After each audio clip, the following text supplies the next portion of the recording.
Welcome back to the Dynasty Kings podcast. Today, Austin is not here, but we do have the reigning, defending, two-time Dynasty Kings champion, MoDollaSign, in the building. Mo, how are we doing today?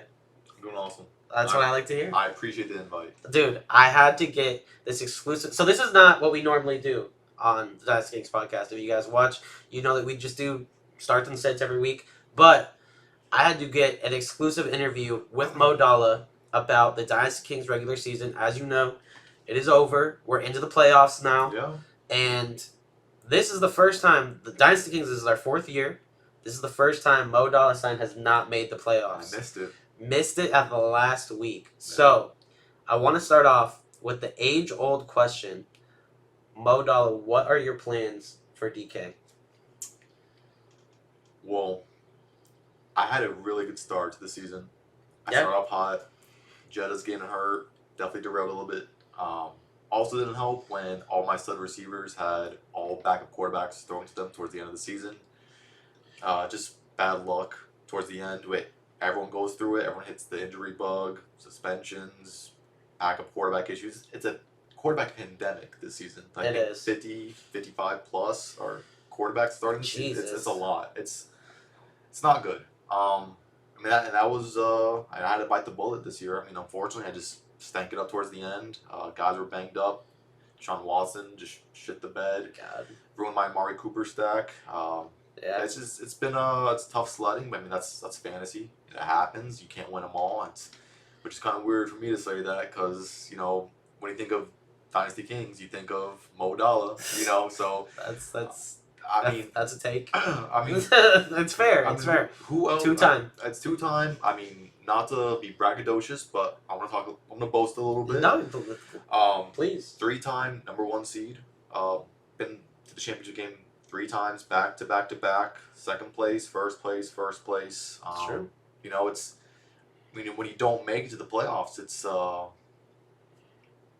don't know. It's just a weird feeling. It's surreal. It's new. It's I told myself at the beginning of the season that anything after last season was just cherry on the top.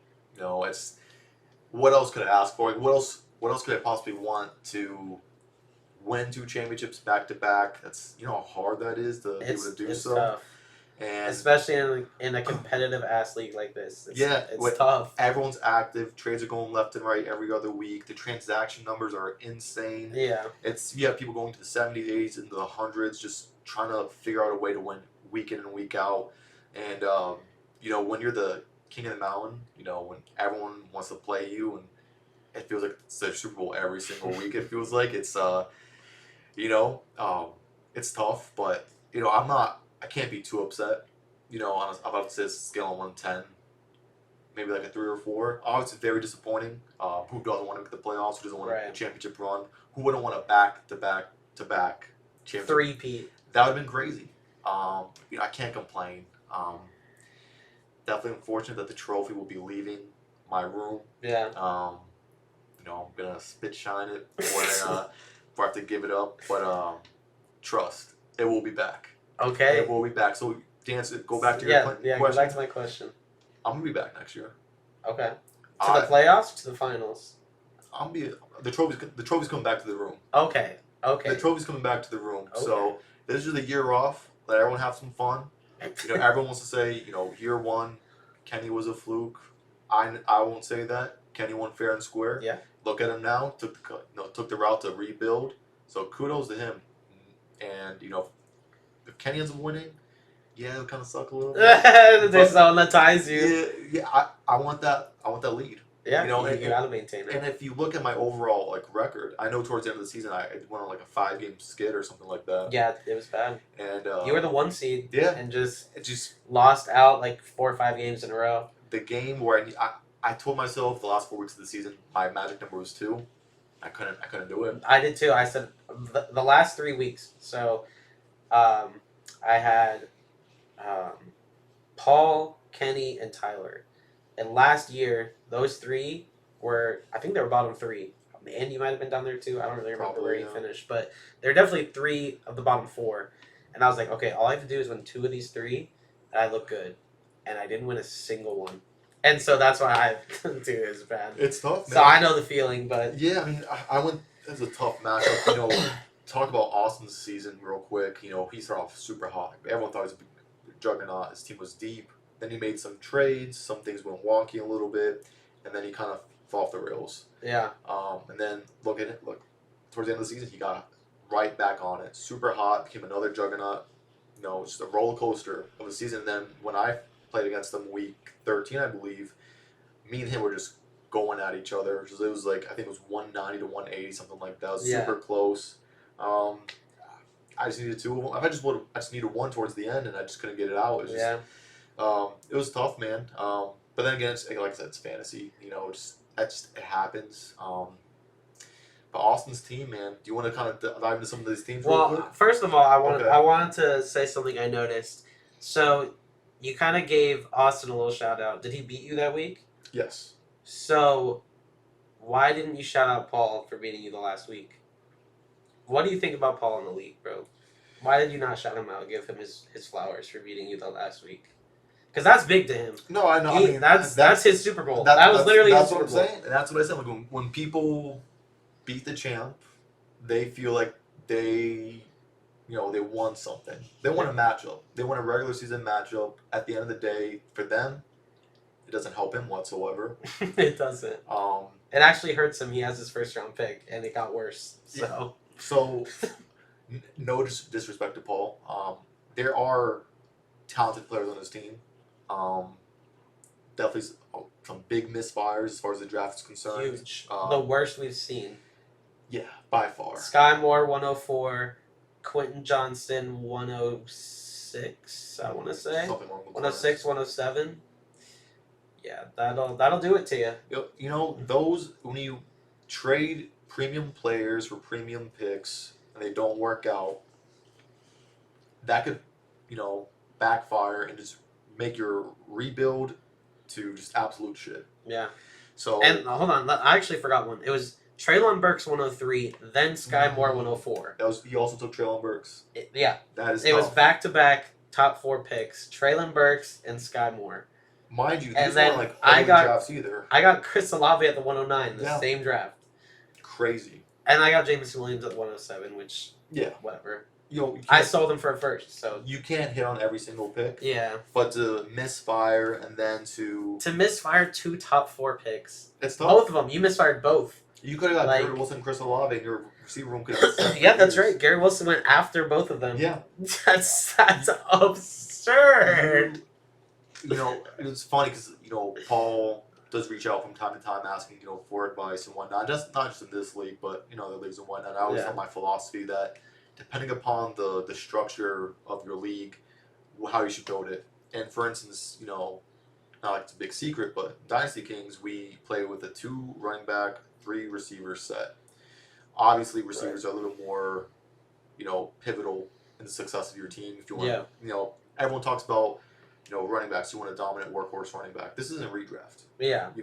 That and those things are in the past. I feel like for the most part. If you want to be successful in this league, you need to have top receivers. Yeah. You have to have elite receivers. If you don't have those guys who can perform like a Jamar Chase or Justin Jefferson or Devontae Adams week in and week out, because those guys can pop up for 20, 30 points just because they're just that damn good. Yeah. But you look at players like Sky Moore. This guy can barely get on the field, trashed on Twitter. Just a worthless pick. So because you can't put him on your taxi squad anymore, where does he go from here? Do you waste a roster spot just because, hey, I took it, I believe in him? There's no way at this point. At this point, what you need to do is, cut your losses, and not saying just release them all together, but see if you get anything for him. Anything, yeah. Unless you're a believer, because you're sicko. But, again, not to take anything away from Paul. His team was a little rough, too. He started off pretty decent, which he's been doing the past couple years, but then he just falls off a cliff for whatever reason. I don't know. He beat me twice this year. It happens. He beat me twice. Sometimes people just have each other's number. And it happens. So, again, to kind of go back to it, Kyle's beat me. I think Kyle beat me once or twice. Zach has. Austin did. Paul did. So, it happens, man. I can't be too upset about it. Yeah. Again, like I said, beginning of the season, I've told myself, anything on top of that's a cherry on top. But yeah, I'm gonna take the offseason to digest. I have 2 second-round picks. I have a first-round pick this year. Whose seconds are they? Mine and Austin's. So did you finish?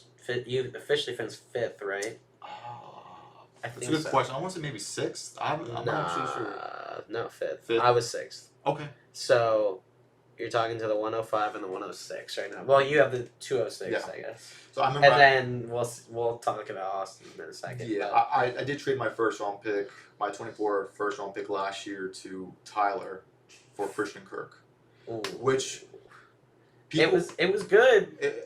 The reason why I did that trade because a lot of people. Wait. Hold on. Before you say that, this was before you won your second ring, right? Correct. This is during the season last year. This was last year, not Yes. this year. Correct. Okay, so you traded like a first round pick, but not for that upcoming draft, for 2 drafts later. But now you're paying the price for it, essentially. Last season, I traded my 24 pick. Yes. Yes, to help me win a championship. Yes. Correct. So it was worth it. Absolutely. Okay. To kind of go back, you go back on a few of my trades. I think my worst trade by far was the Deshaun Watson trade. I gave up multiple firsts and then. Yeah, that was bad. Yeah, and that's why you don't drink and trade. Drink and trade. Um, I'll throw that trade up in the edit so that they Yeah, can see. it's not 'cause good. It's bad. It's not good. I definitely could have missed out. I mean, if I kept those picks, you guys would have been no shot. Yeah, it would have been bad. Yeah. But Deshaun Watson is not worth it at all. No, not at all. Oh, Did he even play? Did he even start for you in the playoffs last year? actually, I think he might have. Okay, then I mean, he may have. I'm not. I can't 100% confirm. Like, not remember, but he may have. Actually, because Tua was I'll hurt. check. Tua was hurt, so I may have had to start him. I'm not. oh, that's right. Unless Unless you had someone else you were starting. I just had Dak, Tua, and Watson, I believe. I feel like you had Mitch Trubisky for a while though. I dropped him early on because remember when Pickett took the job. But I don't think I started Mitch though. But I'm pretty sure Pickett was Actually, I still might. missed a couple No, weeks. you're right. I might have started Pickett though because Dak got hurt week 1 last year. Let's see. So in the playoffs, week 1, you did start Deshaun Watson, but he got you 12 points, Mm-hmm. and you started Dak, who got you 20, and you actually benched Tua, who had 17, and you had Sam Howell. That's one of my biggest butterfingers. So the reason why I dropped Sam Howell was because I was so. I mean, you guys could look back. You dropped him? Yeah. Oh my god, So, that's rough. Here's my reason behind it. Of course, hindsight's 2020. Before you say that, and the championship, just so you know, you started Dak and you started Tua, so you actually didn't start Watson. Okay, but I did start him in the playoff game before, though, right? But you did start him in the Right. first round. Okay. Okay. But go ahead with your Sam Howell. Sam Howell. So- I almost said Sam Laporta. I wish I had him. But Sam Howell, that was someone I just randomly picked off, right after the draft, our rookie draft last year, and my whole issue was, man, I just need depth, like running back depth and receiver depth. So I just tried hoarding all these guys I could just in case, just because I had no idea I could rely on these guys towards the end of the season. Yeah. Like you guys see my health history, like Dobbins, Akers going down. Chase got hurt with a hip injury early on. That's why I made the trade for Kirk because I needed to Yeah. do some type of supplement to help me out. And he was a godsend. Yeah, because he was really good. And I think ended up being a wide receiver 1, top 12 last year. So Yeah. I can't complain about that Yeah. too much. And He put in work. this is before the Calvin trade or Yeah. him The coming Ridley back. trade. But I think that helped me out, was pivotal. And then also trading Calvin Ridley, who was suspended for the whole year, for Najee Harris, straight up. I mean, that helped save my season too. Yeah. And now, I mean, I guess Najee was probably better than Ridley this year too. Like, obviously he was last year because he was suspended. But Yeah. I would say this year I'd rather have Najee. But let's go into who we think is going to... So, we'll go ahead and start with... Should we do the 1 and 4 seed first? Yeah, let's go ahead and do that. Okay. And it's good to be. It's got one of those things where you're like a coach on the side. Now you're analyzing the game. Yeah, we don't have that much stress on it. I don't really No. care who wins it. Like, I have people I'd prefer it to be. Sure. But, yeah, we'll leave it at that. Okay. Fair enough. So, starting off with the 1 versus the 4 seed, Cyle versus Austin. Interesting matchup. It's already started out a little, I would say kind of even. I don't know. I don't know. I would say it's definitely a little more rocky for Austin so far just because of how much he relies on his stable of running backs to produce. That's what he's been harping on majority of the season. That's why he traded Raheem Mostert, which number 2 RB, which is I know. crazy thing about his and the amount of touchdowns he's had so far. I think He's still leading the league. it's crazy. He's still leading the league. I mean, And I didn't even make playoffs with him. It's so sickening tough, because dude. if he's useless next year, then it's just... I think he's had a 2-year deal. But still, bro, what if A-Chain just fucking takes over the The backfield? thing with 8, no, I don't think he's ever going to be the workhorse in that backfield. Never. Really? No, I mean he might get if he's running the hot hand, sure, but he's never going to be the workhorse just because so far this year he's already banged up like 2 or 3 injuries. Yeah. But I don't know, bro. Smaller body. Raheem Mostert scares me. Since he's been on the Dolphins, he's been pretty solid. There was a freak injury when he got hurt last year when he broke his left thumb or left hand or something. Yeah. So I mean, obviously, definitely not a soft tissue injury, which has been the main concern for him. Yeah. But hurting your hand, especially as a running back, and you can't play that in Buffalo. Yeah. Playoff games, it's tough. So if he was there, I definitely think he would have been more of a in real life playoffs, he would have been a difference maker. But nonetheless, going back to Austin and his running back stable, missing Jonathan Taylor and being all in on him is definitely tough. Yeah, that definitely sucks for his ass. But the strength of his team is, I think, by far his pass catchers. His receivers. Yeah, I mean... And Sam Laporta. Yeah, that's why I said I didn't want to... Sam Laporta is just an absolute stud. Some people think he's considered the Dynasty tight end 1. I definitely think he's... I won't say that. I'd say he's top 5. Yeah, exactly. I would say maybe top 5. 3. I could see the argument for top 3. 3 to 5. It's just let's wait until offseason shakes out, but and then kind of reclassify that. But Stephon Diggs, we talked about that a little bit earlier on the preview. Mike Evans, an absolute stud. Michael Pittman. We love Michael Pittman here. Yeah. It's actually funny. I used to be sleep on him because I used to say I think that he's going to be better in real life than fantasy, and he's just better in both. He's just so good. He's solid, man. I mean, I don't think he's as a wide receiver 1 so far, but I mean he might be, bro. He's captain consistency. He's right there. Yeah. He's right there. Hey, I'm a fan. I've always been a fan of his talent. And the issue with him was he just never had consistent quarterback play. Every year is a different quarterback, and now you have Gardner Minshew, who again different quarterback, but the system they're in, it's working. It works. And now they're There could be playoff bound. And they actually have an opposite threat with Josh Downs. So yeah, it's actually been good for Michael Pittman. They're not just always locking down on Michael Pittman. And then Tony Pollard, he's been coming alive. Yeah. He's been coming a little alive. He was definitely frustrating for Austin. I think he actually benched him a couple times. But he's been coming alive, and I don't know how he's going to do at Buffalo. It's interesting. It's definitely a little scary. But they should have some rain in that game. So, I don't know, dude. My concern with Pollard is that Rico Dowdle has been taking a little bit of work, and even that sometimes I don't know. Work. It's he doesn't scare me that much. I think a nice little 1-2 punch is actually better for Pollard. I don't think he can be a workhorse. I just don't think he can do it. I don't think so either. We're on the same page with that one. He's definitely more of a... I don't want to say change of pace back. Definitely, because he's better than that. Yeah, he's better than that. That's exactly what I was a little trying to figure out what I was trying to say. Because he's definitely better than change of pace back. But I like his skill players. I mean, obviously Austin Eckler just... He shit the bed. Yeah, I mean, it was just a bad matchup. He's a shell of himself, bro. I'm sorry. He's just not as good. Yeah, that high ankle sprain, ankle injury, especially when you're a guy who uses as much as they do, it's hard, man. Yeah. And it obviously showed. But the thing that I think is really my matchup of the week in this matchup is Lamar versus Brock Purdy. So do I. I think they both could score over 30 points easily. It's crazy with the matchups they have. That's super spicy. Arizona, let's start Brock Purdy first. Just to kind of finish up with Austin. Okay.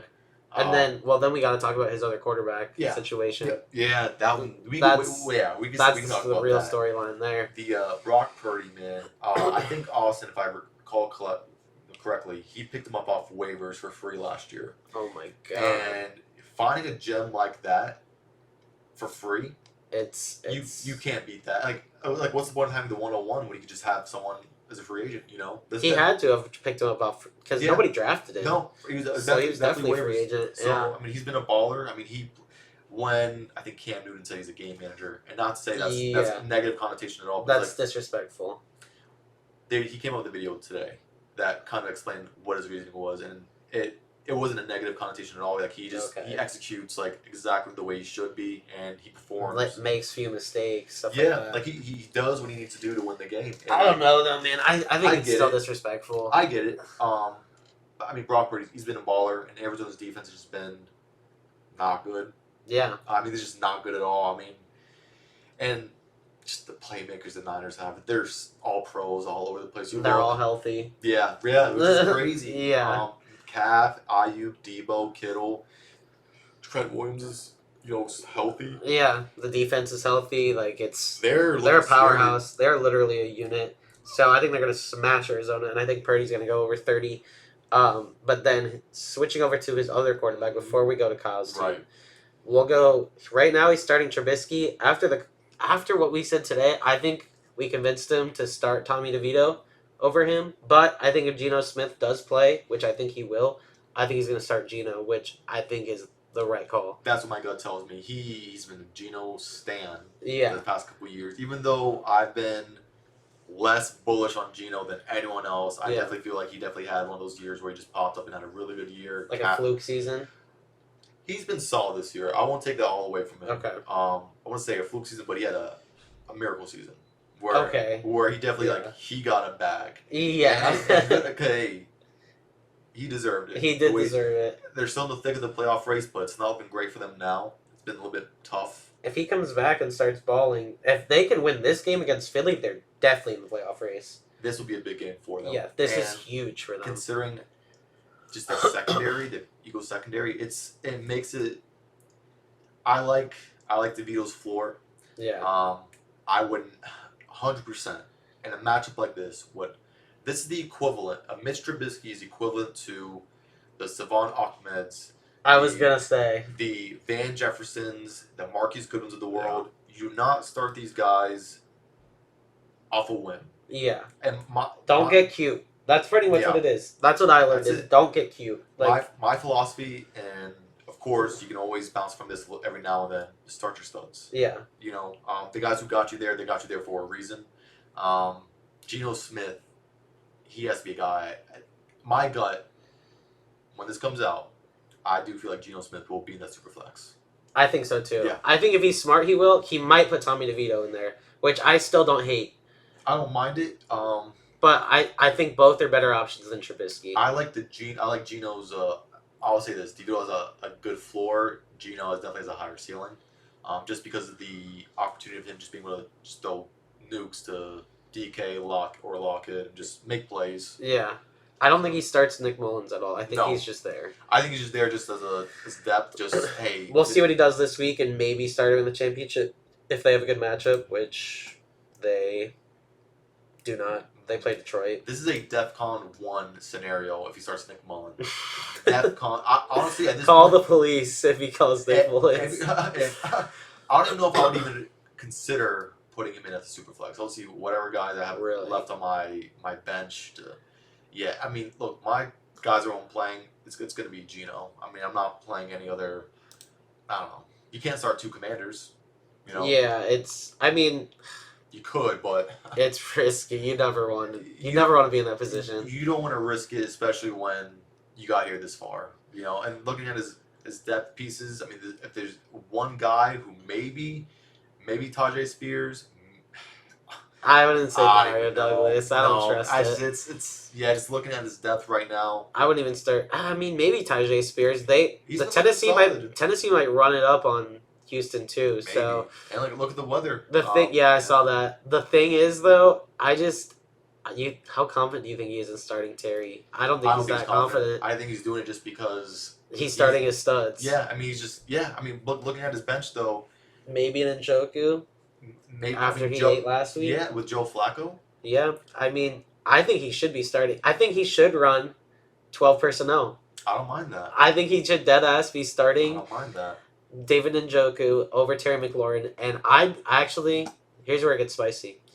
If he starts Geno, if he starts his current lineup with Terry McLaurin and Mitch Trubisky, I think he loses. I think if he starts Geno and he starts David Njoku in his flex, I'll bet my car that he wins the matchup. Really? Yes. And I'm not gonna tell him that. This is gonna actually.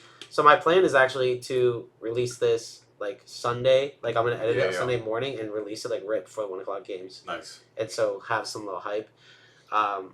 But yeah, so if he sees it in time, we'll see what he does. See, this is what I wanted to do too. Is I wanted to kind of get them a little nervous to say, okay, maybe like get a little tinker in there. Let's see what happens.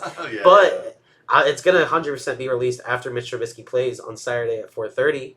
So it might be too late for Austin if he doesn't check his. Which I think he'll check his phone. But I wouldn't. I mean, this is like the most important time of his life. Yeah. The way what else could he be doing? The way these boys talk in the chat about winning a chip, it's like their life depends on it. Yeah. Like, hey, there's nothing better than winning a chip, dude. It's true. So they kind of take you back to 2021 when I beat Cyle. That Monday night game, I remember it perfectly. It was Dolphins at Saints. You remember that game? I think I remember you texting me or texting the group chat about Jalen Waddle getting that forward pass at the goal line, and like that was the two got the pass. Then I got the lead. I remember. And then I remember you saying specifically, like Moan College is so quiet right now. I was like, you could cut the tension with a knife, bro.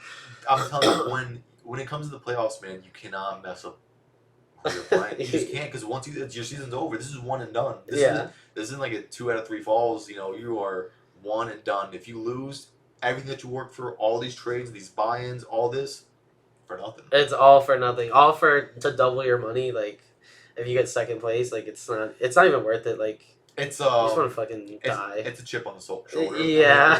When I lost, dude, I was. We both lost the championship, bro. When I lost year one, I was disappointed. When I got back to year 2, I told myself I'm not fucking losing this year. And I told myself year 3, I want to shut everyone up again. And I mean, you gotta put up or shut up, you know. Yeah. And I think when it comes to Austin, looking at his team, you know, it's not as old as people make it out to be. You know, I agree. Pollard, Pittman, Laporta. JT. I mean, this is a good group of players you could build around. Now, obviously, his problem is he doesn't have picks, really. The early second round pick could pay dividends. That's true. Because I think he had the last year, he traded for the 201, or he may have had it, and that ended up being Sam Laporta. Now that's his friend. Yeah, it's the 202. Yeah, and now he has a. And he has a 202 again. Dude, he has his tight end for the next couple of years. He's good. You're gonna say for life. Yeah. I mean, he's good for the next 10 years at least. Yeah. So can't be mad at that. So he just has to hit again. But I mean, looking at his team, his quarterback situation's okay. Obviously, could be better. Yeah. Brock Purdy's really just his shining star, and then I mean that's his cornerstone for sure. I feel like, which is crazy to say after all this time. But with his 202, he could also get a quarterback that could be, you know, his next Sam Laporta. Yeah. That would be crazy, bro. Austin would be set. I can't wait to see all these rookie mocks, but it's gonna be, dude, with all the quarterbacks going, it's gonna be so crazy. There's no way that it's like 101 through 105 are all quarterbacks, because Marvin Harrison Jr. is in there. You got freaking Brock Bowers, neighbors, like, dude. So that's gonna be spicy. Yeah. But back to Austin's team. The only thing left to really touch on is San Francisco defense. They're instant start every week, so especially against Arizona, instant start. So then we'll go into Cyle, the one seed, which I bet he's on his high horse about. Dude, he is on the moon right now about it for sure. So Lamar Jackson at Jacksonville, I think he's gonna eat. Yeah, I think he's gonna snap. So that's gonna be. I think him and Purdy are just gonna be chalked. I think they're gonna match up really well, and it's just gonna be canceling out. Now that one's interesting right there. Javonte at Detroit. Yep, that's something we should talk about. Yeah, because he could start a different running back, because he's starting Javonte, he's starting Kamara, and he's starting Derrick Henry. So he could start somebody else in his flex. No, he can't. No. After looking at his bench, no, he can't. So Javonte, Saturday night. That's a big game. That's a big game. That's a big game. This is gonna set the tone for his whole matchup. Pretty much, I agree. If he's the X factor. If he shits the bed, he doesn't score as many points as, you know, at least his projection, then who knows? But the way the Broncos are playing, man, I can see him matching his projection. You know, I like. 12. He's projecting 12. You know, so I think he scored his first rushing touchdown in quite some time last week or maybe 2 weeks ago. Yeah. And I think he's just gonna ride the momentum. I'm a big Javonte guy. You know, of course, that knee injury was a killer. Yeah. But rounding out just Dynasty next year, I think he'll be back into form because he always takes about a year to kind of get back from a major injury. But as far as this matchup is concerned, I think Ali McNeil for the Lions hurt. Yeah. And that's a big hole for them. I'm not sure how well their rushing defense is, to be quite honest with you, but it's not. It was so at the beginning of the season it was top 3, but it's actually fallen off since then. But not like anything crazy. Okay, would you say are they still top half? They're definitely still a top Okay, half. so it's respectable. But at the same time, he doesn't really have who else to start. You know? Yeah, you're kind of stuck there. And then Kamara instant start every week against the Giants, instant start. He's gonna pop off. So, dude, I don't know if Austin can even win this, bro. Because I think Kamara's gonna absolutely kill the Giants. I do too. With no Olave, bro. Olave's out. They really rule him out. But he hasn't practiced at all this week. Really? He's out. That's tough. Like it's not looking good. Which it was the same for the concussion last week, and then he ended up playing. So you never know, but. I don't think, from what I've seen, my sources say he's not playing, so I think Kamara's going to have like 10 catches. You don't think lightning strikes twice with Olave? It's tough, though. Does Brady even happen once? Like, what are the odds of that? And then happening twice? But also seeing Derek Carr play through all this shit, I low-key could see Olave playing through it, so I don't know. I don't know. From what I've seen, it looks like he's not playing. Okay. But I also think I said that last week at around this time. I was like, it's looking grim. And then he actually ended up playing. I was like, oh shit. Like, because he had to pass concussion protocol, and they just, like, weren't testing him until literally, like, the last second. And I think it was sus. I definitely think it was suspect. But he allegedly passed concussion protocol, so. There's something weird, because early in the season, when he had a concussion, barely anyone was able to get cleared within a week. Yeah. Now, I feel like recently, like, people were clearing, like, left and right. Bro, the TJ Watt shit was crazy. That is crazy. Because, bro, I saw it. It was the first play of the game. Yeah, he got kicked. I was like, dude, he literally just got, like, kneed in the head. And then, bro, I saw him go into the blue tent, and I literally turned to Malia, and I said, he is not good. Like, he is not good right now. Like, seeing him come out of the blue tent, and I was like, bro, he does not look okay. Like, he was running back onto the field, and, like, just... I don't know, bro. I got the vibe, like, he is not there. And he didn't do shit the entire game. Yeah. The whole rest of the game, he did not do shit. So, crazy to let him back in. It was literally crazy. I think that literally just did it because I was there. They were like, well, Jared's here, so we got to put TJ back in. They saw on the big screen, man. Hey, they saw me. They saw the TJ Watt jersey. Malia was actually wearing it. That's what I'm saying. I was wearing my James Harrison jersey. But anyway, CeeDee Lamb. Oh, I mean, arguably, people could say he could be the top 3. Top 3. Yeah, you could say top. Yeah, I mean, he's been an absolute stud right now. I mean, that's probably Kyle's favorite player, right? CeeDee Lamb. Yeah, I mean, it has to be. He's been a baller. I mean, this guy's been consistent the last couple weeks. I mean, his targets, his receptions. I think there was a record where he had 150 yards and a touchdown like 3 or 4 straight games. That was actually a record. God damn. So, I mean, he's just... Dak feeds him, not just because he's force-feeding him, but because he's open. Yeah. And he makes the plays, and he's just a baller. I mean... He was worth the pick. He was worth all the hype. The draft 100%. I mean, it was him or Jerry Jeudy, and he was the hitter. Yeah, he hit. I mean, he wears 88 for a reason, right? Yeah, exactly. So and it got signed off. Like they approved it. If Jerry Jeudy got drafted and he wore 88, they might just say, "Hey, no one's wearing summer ever again." But CeeDee Lamb, he's been a baller, and that's gonna be. I think, if he shits the bed. Oh, it's over. Done. Yeah, if he shits the bed, it's over. Because he has to score like 20 points. Oh, yeah. He has to. 100%. He needs the ball. He needs to get a touchdown. He needs to continuously do what he's doing. I think Micah Hyde's actually out this week. There's no Trey White.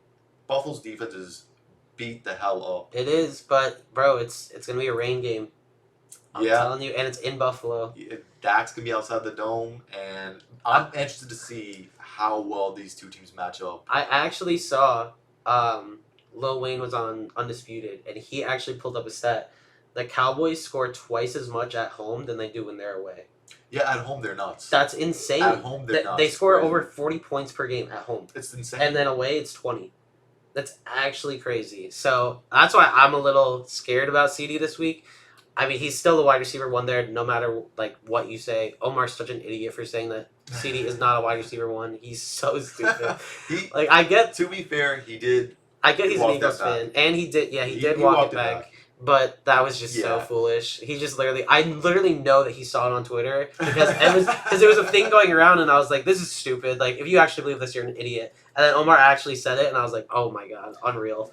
But I mean, he's him. There was a stretch last year as well where he was having a rough patch, and people were questioning, like, is this guy wide receiver one? But hey, I mean, everyone has those rough patches. Not everyone could get 100 yards every single game. Exactly. It's impossible. But CeeDee Lamb, he's been him.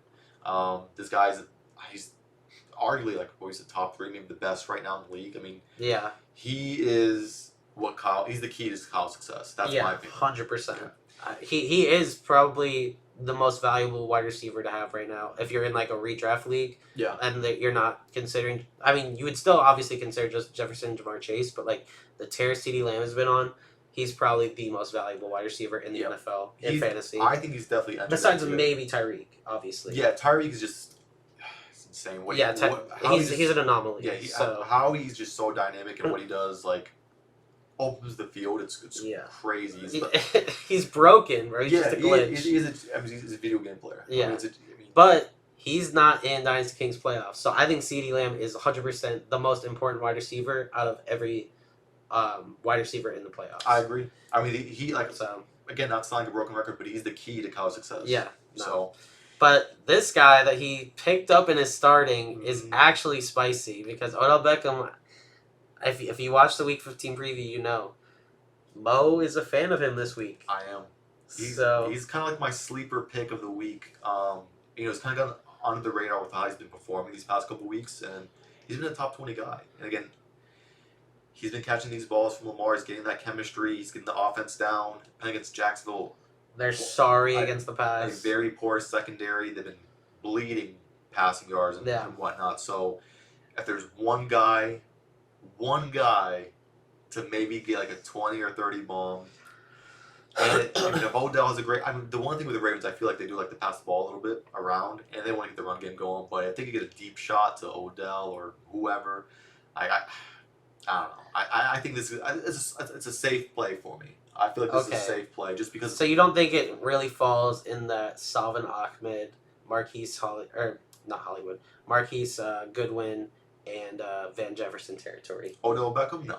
I don't think so. You think it's a safe play? It's a safe play. We'll see, because it could be. It could go go either way. It could backfire, but I think based off just everything going around.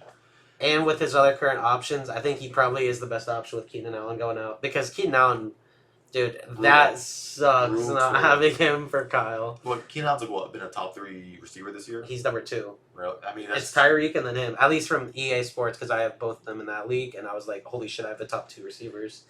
So that's how I knew Keenan was too. But I don't know if he's in DK. Would you have started Keenan Allen if he was playing with Easton Stick? 100%. Yeah? 100%. Yeah. Okay, fair. Bro, he still would have gotten at least 10 targets. So that's the thing. It goes like always starting with studs. So I'm there with you. It just again sucks when you have a backup quarterback. Yeah. I mean, bro, Quentin Johnson scored.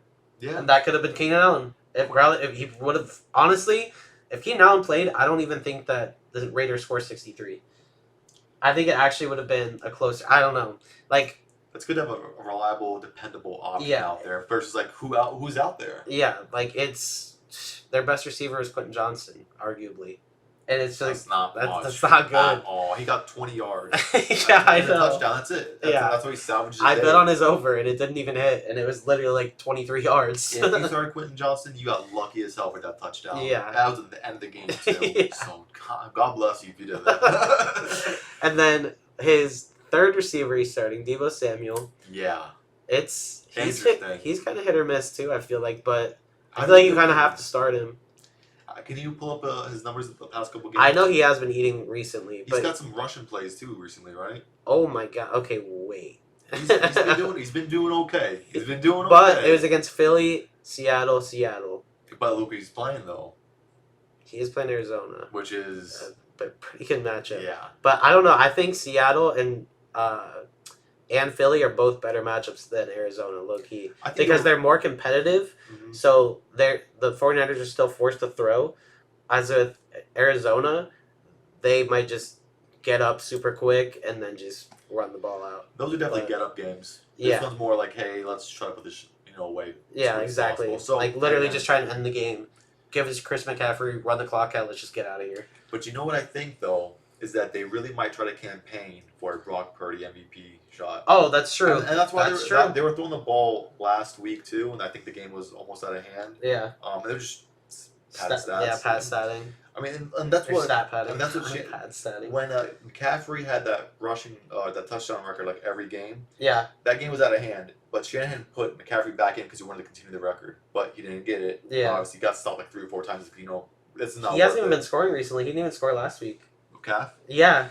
Because Brock Purdy has literally, they've been trying to sell that, like, this guy's Yeah. the MVP. I mean, Cass even saying it. Trent Williams is saying it. They're all like they're on the MVP train. Yeah. So, you know what? I feel like it could go either way. Arizona's a divisional opponent.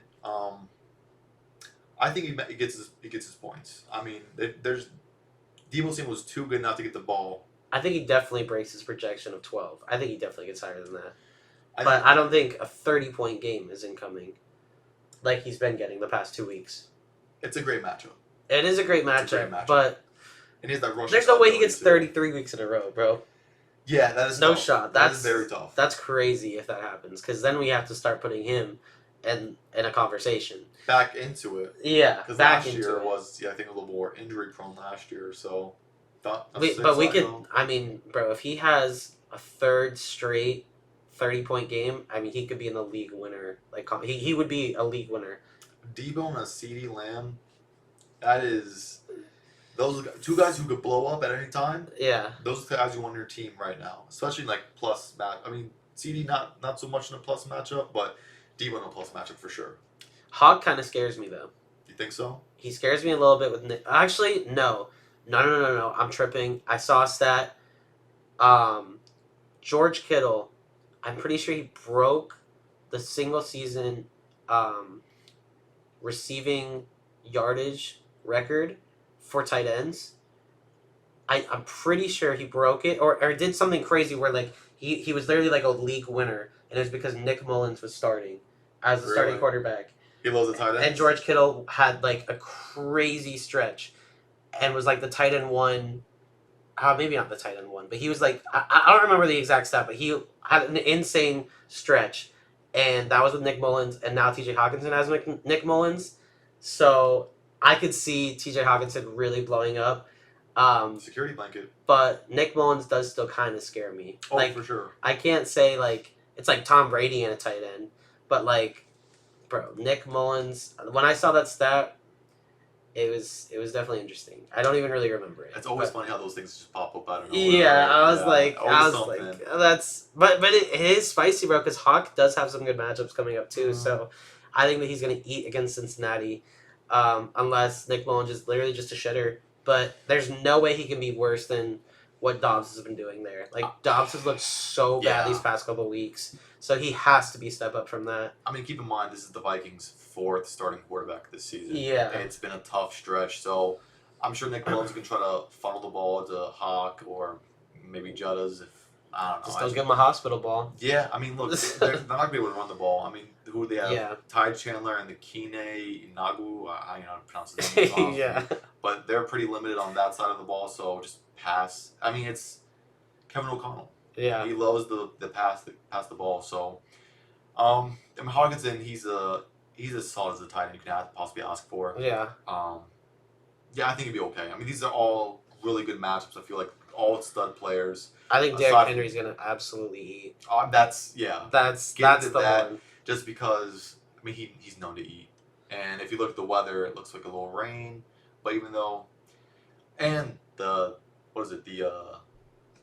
Jersey matchup too, very interesting. That is interesting. Derrick Henry with the Houston Oilers jersey. But I actually just found the stat. Okay. So Nick Mullins catapulted George Kittle to break the single season receiving yards record for a tight end in 2018. So he did break it Really, in 2018. that's crazy. So Hawk, listen, man, I'm pretty high on him now. I don't hate it. I mean, who doesn't like big cock? You know, It's true. he's a stud, man. So I mean, I'm kind of concerned about Baker though. Baker at Green Bay, he doesn't have any other options. No. Aiden O'Connell would win. Yeah, he's pissed. He didn't start Aiden O'Connell, who dropped basically 26 points. Yeah. Almost had the bonus, 4 touchdowns, no interceptions, no fumbles, and sat the Raiders defense with 29 points. I think that sucks. I'll say this.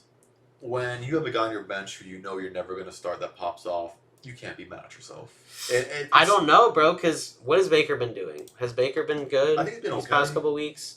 20 last week, 9 the week before, 11 the week before, 9 the week before. Yeah. So, not great. He's a mid. And a lot of this last week was, remember, in the fourth quarter, and he only threw for 144. And it's at Green Bay again, too, so... Yeah. You know... At Green Bay, it's in Lambeau, it's going to be cold as shit, mm-hmm. but... Which should be used to. He played in Cleveland. He should be, but I'm pretty sure it's going to be windy, too, and it's going to be cold as fuck, bro. I will say this. Out of all the players remaining to play for Cyle, that could be the major crux of his team, where if he falls apart, if he gets hurt, that's just going to end up being like a big goose egg, and that could just be tumultuous for Cyle. So I'm not a huge Baker guy myself. It's not someone who I feel comfortable starting out there, but when you're playing in the Superflex League, you always want to give yourself the best chance to score more points with a quarterback. Yeah. Just because of how often they can just go off. But again, Baker's not the guy who would go off for 303 yards and 3 touchdowns at any given week. He's just not built like that. Yeah, he's not Aiden O'Connell. Apparently not. Bro, I mean, Aiden O'Connell, the Chargers, touchdowns. I mean, the Chargers were like bottom 5 in passing. So, I mean, that's kind of spicy, though. It's tough. It's definitely he's trying to start his studs. But I mean, Baker's not a stud. He's not, but I mean, compared to Aiden O'Connell, you know. Again, like I said, you can't feel too bad about yourself for benching a guy you would never start in the first place. So I mean, that's what you get when you war defenses, though. You can't put people on your bench. Yeah, so, and he easily could have picked up, Brown Ring or something like that, and never did. Honestly, I would have, and just obviously times it's 2020, but I would never have played Cameron Dicker last night. Never. Yeah. Yeah, at LA, yeah, with no Justin Herbert. At Vegas, yeah. Yeah, that's just kind of dumb. I mean, obviously you score 3 points, but you always want to look at not that the offense has to be competent. Yeah, exactly. You have to look at the team totals. Like, what are they projected to score? If they're going to score shit, then you're not going to score shit. Exactly. So, and plus Easton Stick with wide receiver, of who? Like, who's he throwing to? It's not even like he was consistent. Last week he had 1 point. So it's like. Yeah. You can drop him, or you could just not have 4 defenses. And that's where I want to get to next, is I think starting Cleveland defense is a mistake. Let me go back to the kicker situation real quick. Okay. Easily could have switched out Cameron Dicker for Jake Moody for a high-powered offense. Is he? He does have Jake Moody. Jake Moody. Oh, yeah. Switch him out the taxi. Okay, yeah, I didn't even notice that. When you have a high-powered offense, you want a kicker with that high-powered offense. Yeah, for sure. If you have a shit offense, you don't want that kicker. You don't want Graham Gano and the Giants. Of course he's hurt now, but you don't want a guy who's going to shit offense. You want a guy who's going to be on a high, dynamic offense like the Niners, who go down the field, at least get extra points. Exactly. So, but yeah, going back to the defenses, I'll just start on that one. I think he should be starting Atlanta's defense at Carolina, because Bryce Young is going to make mistakes. He's been prone to. Just last week, I'm pretty sure they played New Orleans. Yeah, they did. Yep. And I remember them blocking a punt and returning it for a touchdown. Yep. Exactly. I'm not saying that's going to happen every week, but it's definitely a higher probability than Chicago, I would say.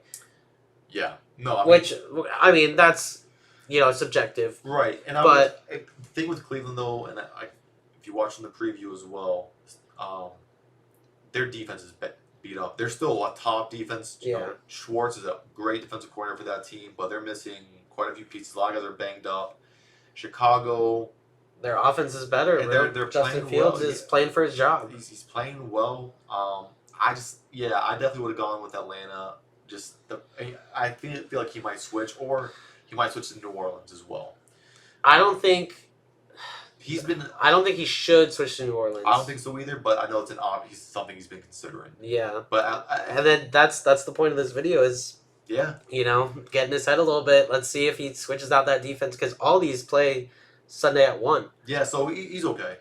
Yeah. So I think he tinkers in Atlanta. So do I. It's a smart play. I mean, look, when you have a stud like Jesse Bates in the secondary, Who's who's been yeah, taking off. and if you just, I'm not sure how healthy their secondary is with like AJ Terrell. I know maybe he was a little banged up too. If I'm not mistaken, but I mean their defense is playing better. They're playing against Carolina. Although albeit it's all at Carolina, it's a little windy, and Bryce Young has been, prone to turnovers, interceptions. He's making mistakes. Their offensive line has just been dismal. I mean, Ike Ikwandu, he's been I don't know what happened to him. He got his power zapped. Yeah, he has not been good this season. No, he was solid last year, and then he stinks. I mean, their interior offensive line, they got really hurt at the end of last year, like torn ACLs and stuff. So coming back after like just a couple, through the offseason, they're not going to be ready. So it was just set up to fail. He has no true receiver one. Their running back's muddy. Their offense is just incompetent as is, and yeah, I mean, at this point, you have to every single time. This is a super plus matchup. Yeah, this is like one guy like you target the Panthers. You target like teams like the Jets when they had Tim Boyle. You target those guys because you know they're prone to turnovers. Exactly. So, sacks are huge too because like those points, easy 1 point, they add up. Easy 1 point. Exactly. So I think by the end of it, if Kyle wants to win, in my opinion, Atlanta will be the start. I agree, and I don't think he has to change his lineup besides that. I think he's starting his best lineup. Obviously, it would have been nice if he started Aiden O'Connell over probably Baker Mayfield. Or Jake Moody over Dicker, but that's all hindsight now. Kind of interesting. Be like the very bottom of this taxi, who's sitting there, or the second on top. J-Mo.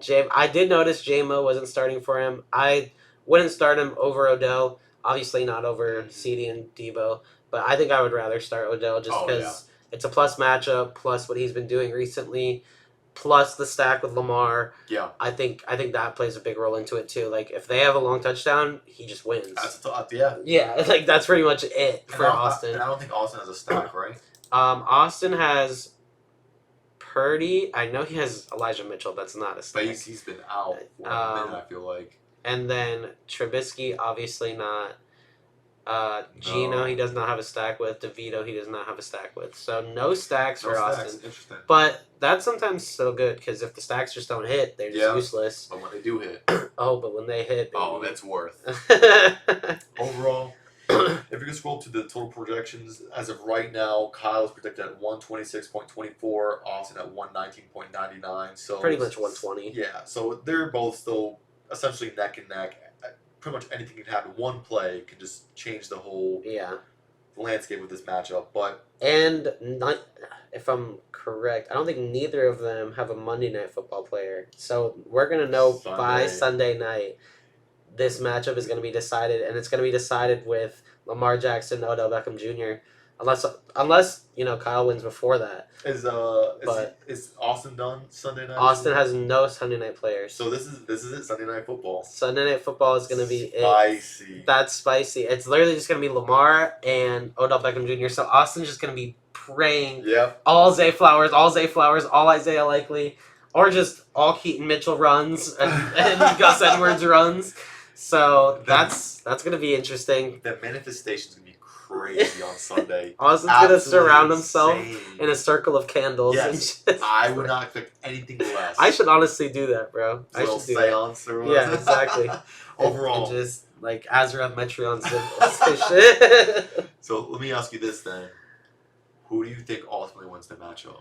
I think, my official prediction, I think Kyle wins the matchup. Just because Austin Eckler shit the bed. Yeah. He has no Jonathan Taylor, who is literally, like, his team picture is Jonathan Taylor and Austin Eckler. And they had a combined 5.8 points this week. Yeah. But I do still think Brock Purdy eats for Austin. I think he's still going to score a lot of points because he has some good matchups. Pittman does kind of scare me just because if Joey Porter Jr. is shadowing him, I think he's going to lock him down. But that's just my bias speaking to. That's the bias. That's fair. And then we talked about it on the pod, bro. If Stephon Diggs, he's either going to boom or bust. And that, I think, is actually the real X factor. If Stephon Diggs drops, if he can match CeeDee Lamb, then I think Austin's in good shape. But I don't think any of his three receivers will be able to match CD. Yep. So, yeah, that's. I think you said that perfectly. He's definitely the X factor. Yeah. Stephon Diggs needs to match CD. If he can't, I think Kyle wins. Yep, definitely has to fix the yips. And he has to. And I think he needs, like I said, he needs to take out Trubisky and take out Terry McLaurin for either Geno Smith if he plays. If not, I would start DeVito over Trubisky, and then I would start Njoku, which is kind of spicy, over Terry McLaurin.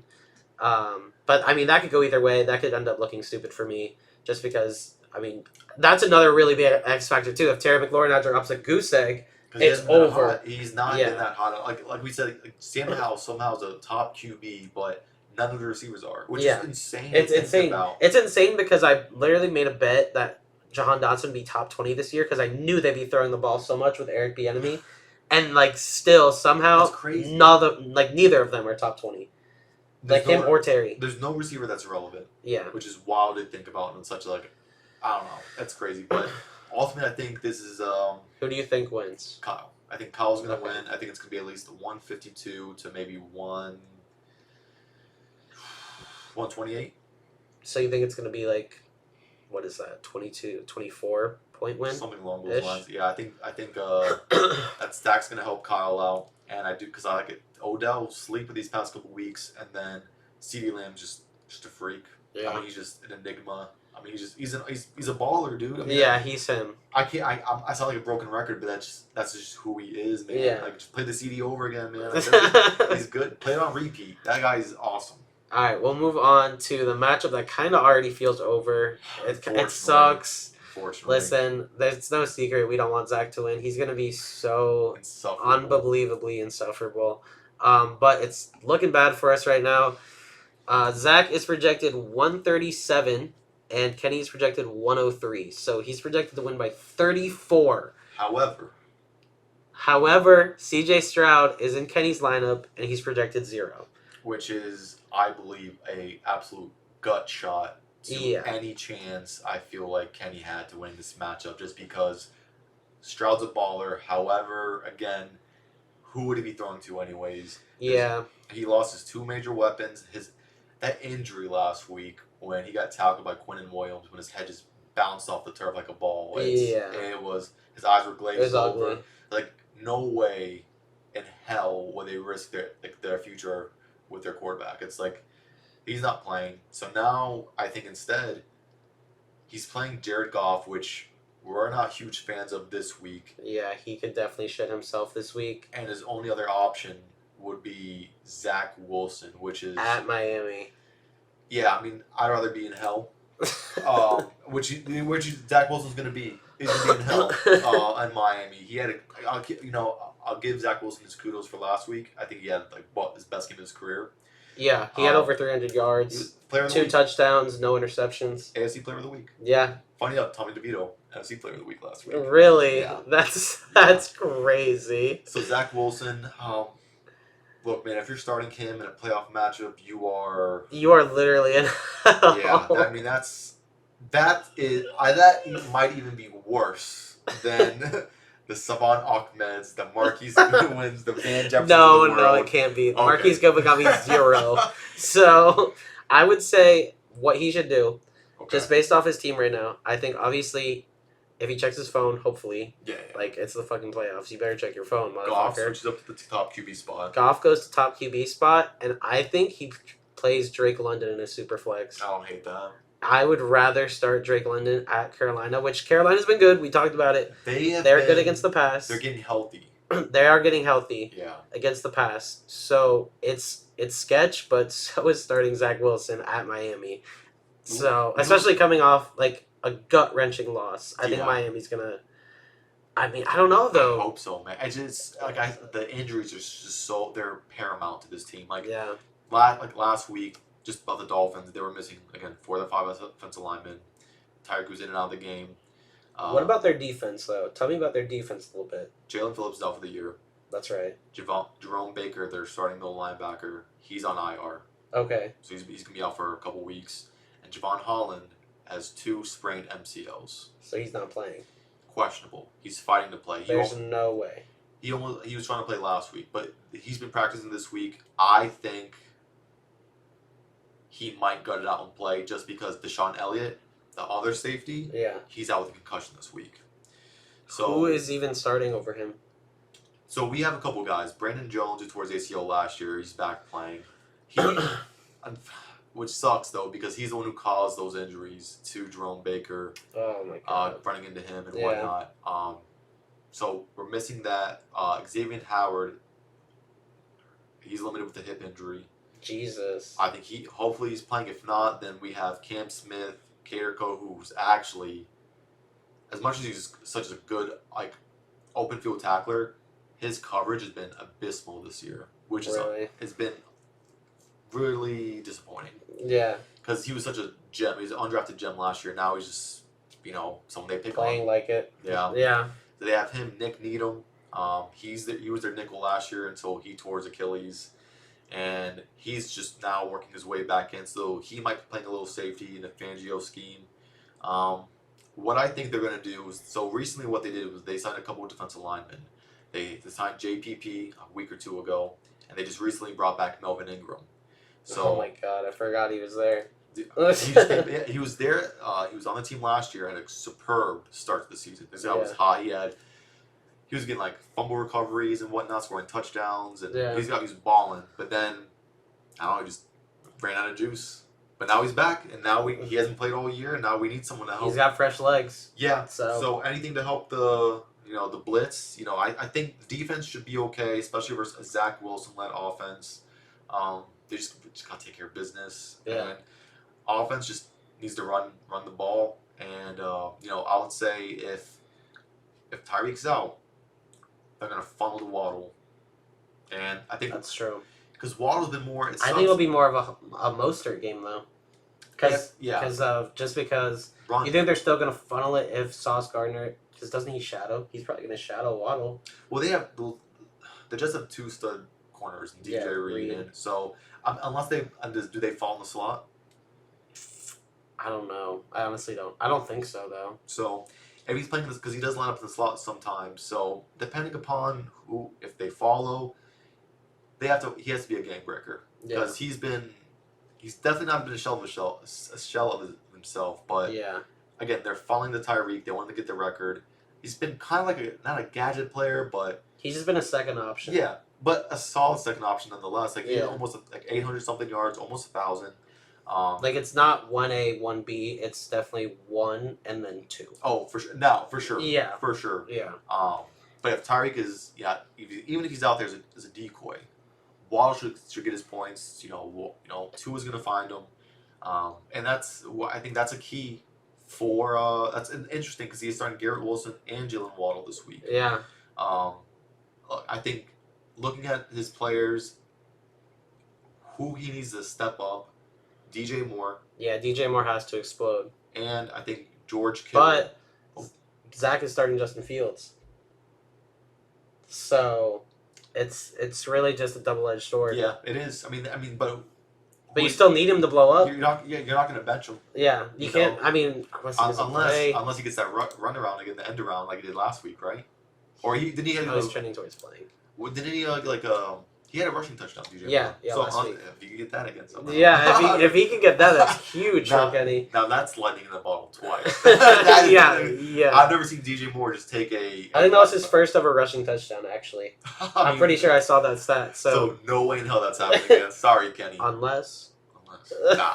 That would be huge. I think Kenny's game, his X factor, is George Kittle. I was gonna say that. This guy, he's in a blow up spot versus the Cardinals. He's been a stud this year.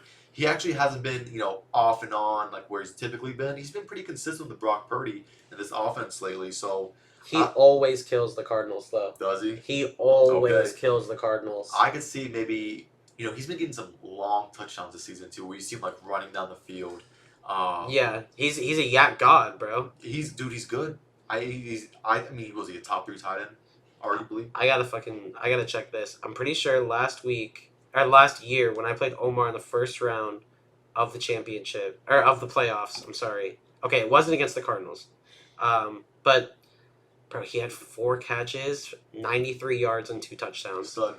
In the first round of the playoffs. And then and he's been healthy this season the too. second round when it was a championship and I fucking benched him like an idiot.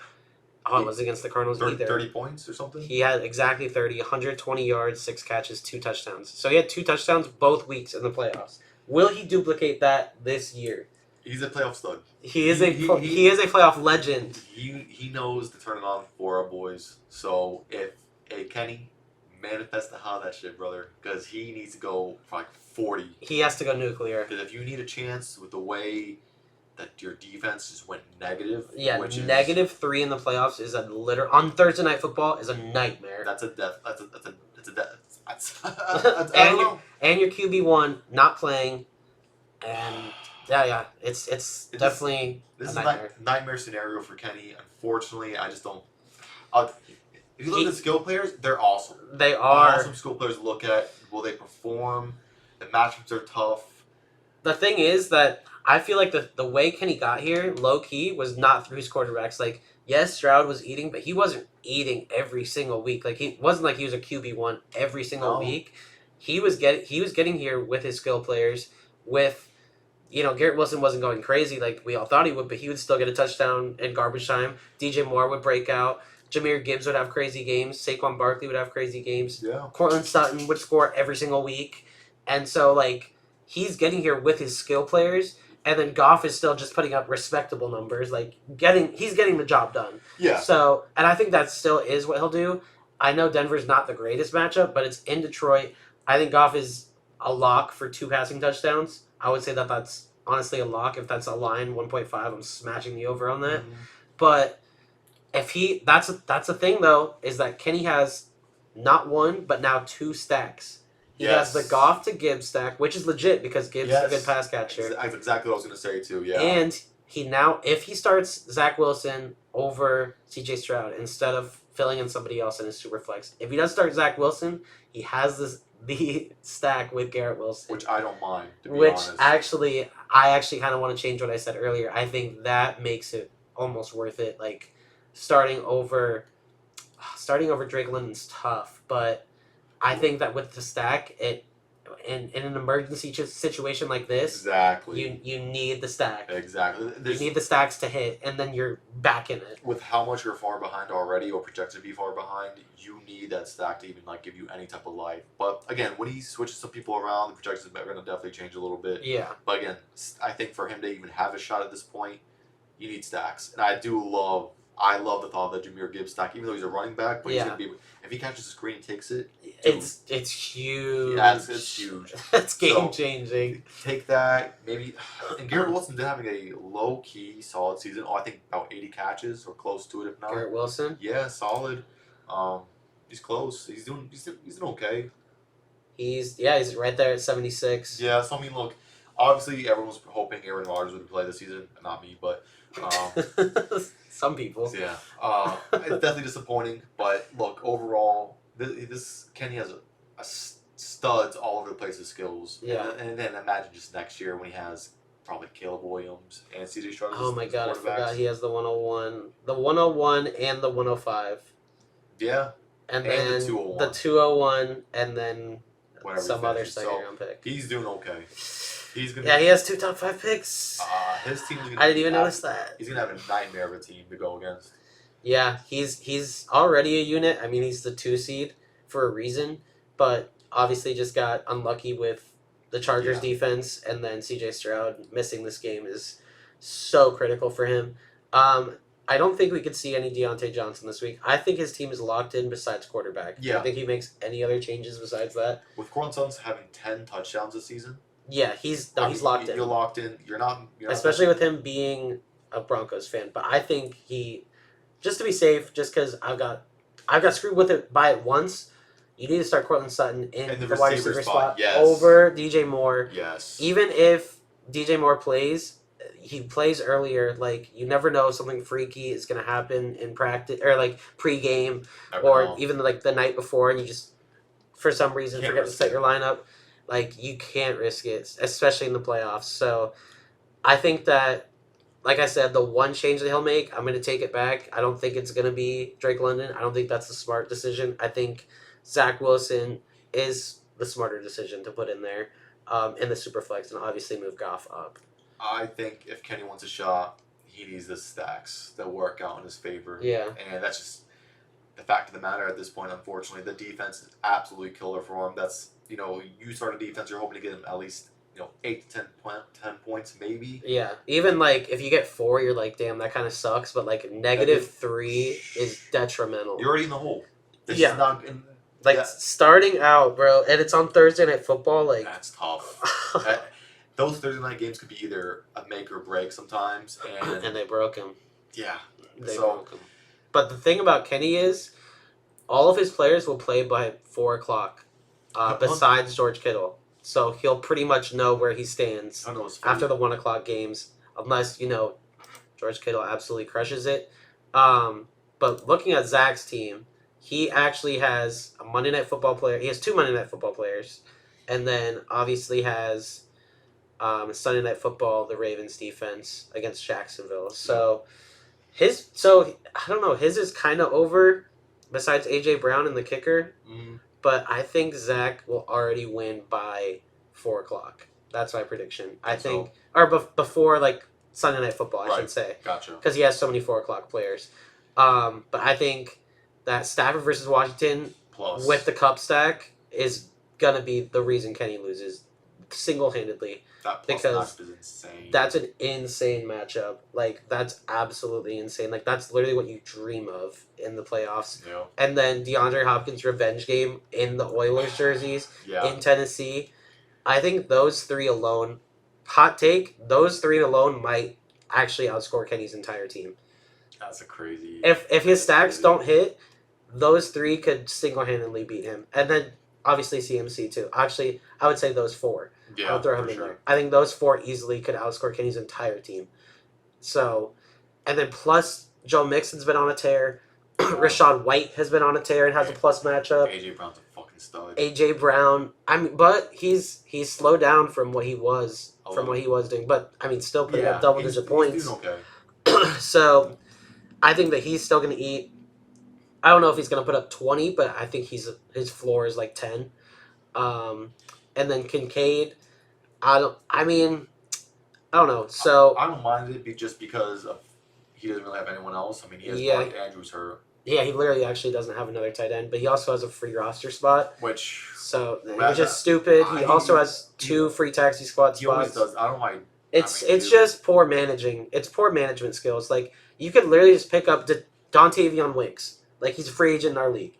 And, if Romeo Doubs doesn't play, if Jaden Reed doesn't play, if Christian Watson don't play, he's their wide receiver 1, which I know is a long shot. Right. But it's still, like, it's costing you nothing. You have nobody else there. Utilize those spots. They're there for a reason. Yeah. And it doesn't make sense to me. And then also having Ramondre Stevenson on his bench who's out, you could just put him on your bench, or in your IR, and then just have another bench spot.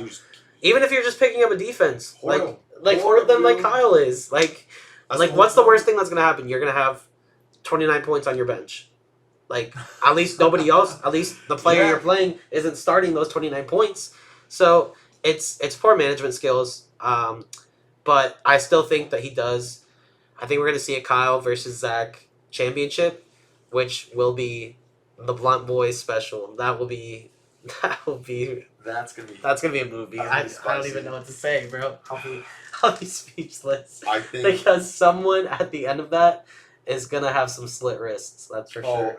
There's gonna be some bloody wrists. If Kyle were to make it and he ends up being second place again and losing to Zach, I think for you two, let's not say it out loud. I don't want to get that. I want to get that. Like what? The flag. We don't get flagged. I don't want to get you a strike. I don't do that. Let's not go there. We know. We'll edit it out. Don't worry.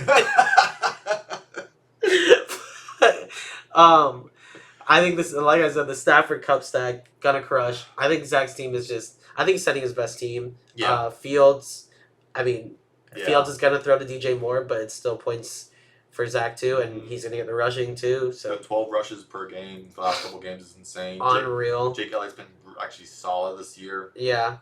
Ravens defense is good. I mean, no one on your bench is I mean, like Tyler yeah. Lockett has a plus matchup, but are you really going to start him over Cup in a plus matchup, Hopkins in a plus matchup, AJ Brown, who's just AJ Brown, and then Christian McCaffrey, Rashad White, and Joe Mixon all have been eating too. So like solid all the way around. So like you don't really want to start Tyler Lockett, who's just hit or miss, but I think he will probably hit, but it's just not worth it.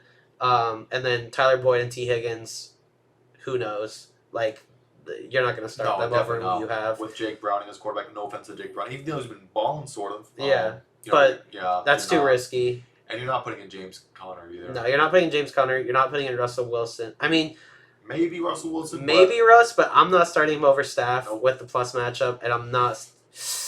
I can see the argument starting Russell Wilson over Justin Fields, so that could be something Zach actually could consider, because Cleveland has the number 1 defense against quarterbacks. So I could see that. I also don't know what the rain or the weather's looking like in that game, so that could be a factor just because Russell Wilson plays in a dome on Saturday night. But that's just something that Zach's going to have to deal with. I think he's probably going to start Fields, which I still don't mind, because if DJ Moore is getting fed, unless it's obviously like a rushing touchdown, then Justin Fields is getting fed. So yeah, I mean, this is optimal. I think he's set. And again, I think it sucks, but I mean, we pretty much think this matchup's kind of already locked up. Yeah, I think it's over. I think Zach can claim his W now and start looking towards the future. But hey, man, you never know, especially in this league, bro. Hey, crazier things have happened. Crazier things have happened. The one thing I want to highlight too is Zach is the 3 seed, Kenny's the 2 seed, but Zach has he has 200 more points for than Kenny has, but just got scheduled fucked, I guess, and has 2 less wins. So you put up that one thing where the only way Kenny would have made the playoffs if he only played his schedule. Yeah, which is crazy. Yeah. That's something I actually want to touch on too. Like if Kenny had anybody else's schedule, he was either gonna be 8-6 and be a fringe playoff team, which actually wouldn't have made the playoffs because you would have made it over him. So yeah, that's actually right. He would have completely missed the playoffs if he had anyone else's schedule but his own, which is just unfortunate. I mean, it's fortunate for him. Yeah. We'll see. Unfortunate for us. Unfortunate for we're not for you. For you too. I came in 6th. That wasn't making it. We both didn't make it. Yeah. But nonetheless, we're not in, so let's not make it about us. Yeah. Let's make it about the guys who are in the dance. But unfortunately, Kenny looks like he has 2 left feet. He's gonna bail out, unfortunately, which sucks. But hey, you're one-time Dynasty Kings. Still got that championship. Yeah. And 2 playoff appearances now. Yeah. Yeah. So. And you have 2 top 5 picks next year. Yeah. So Kenny, I think, is chilling no matter what happens. For sure. I think he's kind of just swallowed his fate at this point. So, still obviously hoping for the best, but when that -3 happens on Thursday Night Football, it's tough. And you lose your QB1, I think he's kind of just digested it. It sucks, like, because you want to compete, but like it's like you don't want to check out. But god damn. Yeah, it's over, kind of. Who knows? Maybe Andy could just give him some other players for cheap. I mean, that's basically how Kenny builds his team. I mean, thank God the trade deadline. That's something I kind of want to bring up. Okay. In the off season, not really. We don't have to talk about it right now, but I definitely want to see how people think about having just a constantly open trade window. It's been definitely in Dynasty leagues. It's definitely been more considered just because it's just. I kind of like it. I do think that in our current format, that our trade deadlines are probably a week earlier than most. Yeah. Which is that's okay. I feel like just because it makes the playoff race that much more in the heat of it. Yeah. I wanted the reasoning behind that is I wanted buyers to actually buy and I wanted sellers to sell. But that really didn't happen this year. Too many people just think that they're buyers. So I think that one of 2 things needs to happen. It needs to either get pushed back at least a week, like you were saying, so that people can really officially say okay, I'm mathematically eliminated. I can officially sell my players for picks because I mean people like Tyler and Paul, idiots, thought that they could make the playoffs, which we did too, to be fair, but we had better records and better teams. But those 2 guys they just thought they could still make the playoffs if they went out and a bunch of shit happens, which it obviously didn't, but it did for Austin. So, and he sold at the deadline. Anything can happen. So, anything can happen, but I think either we push the trade deadline back or get rid of it all completely. That's something that we're gonna have to bring up in the off season. That I definitely want to address because I don't mind. the trade deadline was just dead this season. So Everyone thought they were competing. Like no exactly. One, and some people just don't have the assets to make trades, or they just don't want to make the trades for whatever reason. Yeah. For me, for instance, I just didn't have the assets to move. Yeah. I just don't kind of sacrifice it for a chip. But I mean, why not? Fuck them picks, right? You know. You could have traded Jettas though. Never. That's never. Never. What if some? I mean, something else. You could have. This is an option that you're not gonna ever consider, but it's something that if you traded Jettas, you could have made the playoffs, and then had a chance. You know what I mean? Oh, for sure. But like, how do you make that decision? Because he's sacrifice probably still Dynasty wide receiver 1. If not, I mean, he has to be top 3 Sure. in any Wes rankings. Like, you can argue CD, you can argue Jamar Chase. I mean, if you want to argue AJ Brown, I think you're wrong, but do whatever you want. All really good players. Yeah, all still obviously really good players. If you say Amon-Ra, you're kind of delusional, even though I'm an Amon-Ra owner. He's in, I think, the tier maybe below. Yeah. So he's obviously top 3, but if you're trying to win now, you probably should have traded him this year because of the quarterback situation. Yeah. And, the injury, which, obviously we all knew that he was going to come back from injury, but the quarterback situation, It's a mess. losing Kirk Cousins is just detrimental to his success. Yeah. Like, you need an actual, Josh Dobbs, yeah, we thought he was him. I thought he was him. I traded the 202 for him. Ended up biting me in the ass. Whatever. Happens. I still have the 203. But, yeah, so. But anyway, I think that it's going to be Kyle and Zach. So do I. And at that point, I mean, we have to want Kyle to win, right? I think either way, bro, the loser is going to be in hell for real. The loser will be hanging from a rope. The good thing about this matchup is the loser will be hanging from a rope.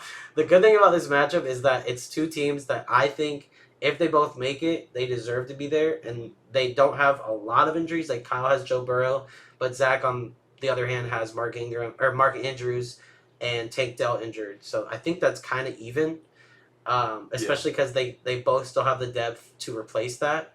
So I think that would be the spiciest matchup in the championship, and I think that's what's going to happen. But you never know. I would say, unfortunately, I do think Kenny's completely out. Not completely out. I wouldn't shut the door all the way, but it's close. It's only a crack. Yeah, it's a crack. But hey, Kenny could just kick that shit open. Yeah. With those stacks, who the hell knows? Anything can happen. And on Saturday night, because he's gonna have Cortland Sutton, he's gonna have Jared Goff, and he's gonna have Jahmyr Gibbs in the same game. Yep. So it's gonna be an interesting Saturday night for Kenny. Yeah. And then as far as back to Colin Austin's, if Austin can somehow pull it off, and then Geno Smith could get healthy.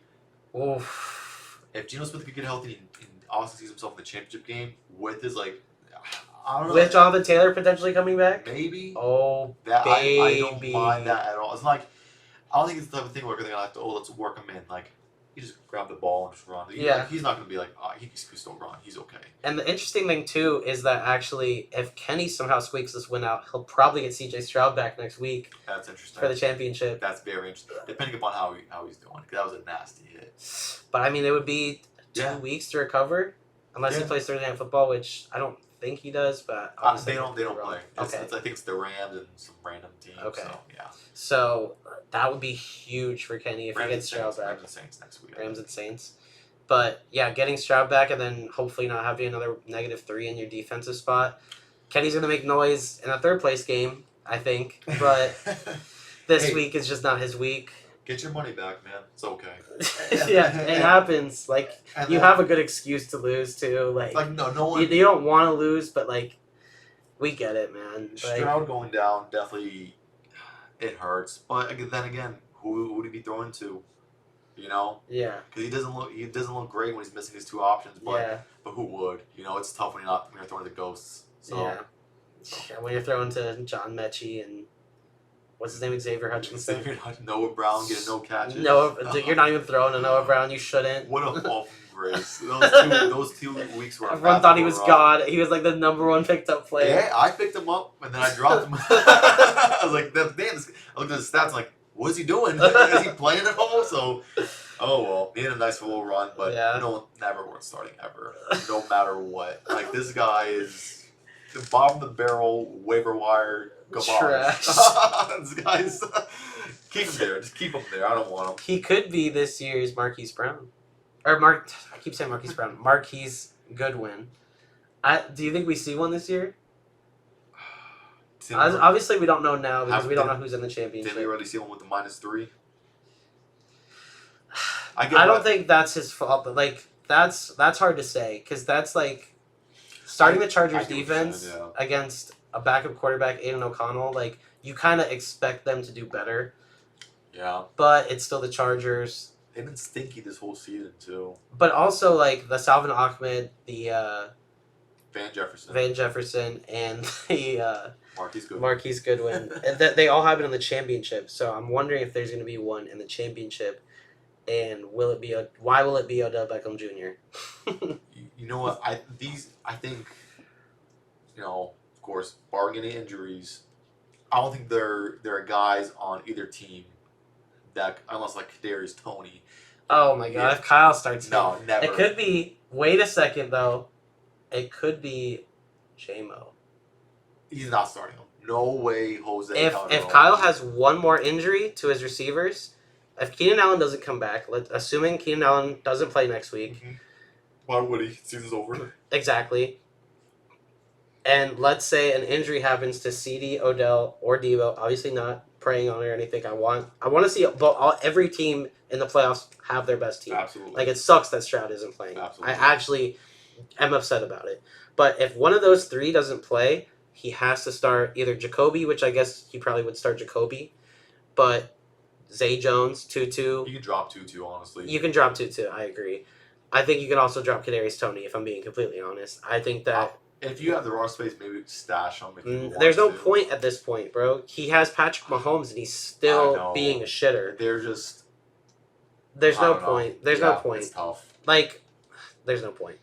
So I think he would start Jameson Williams against Minnesota.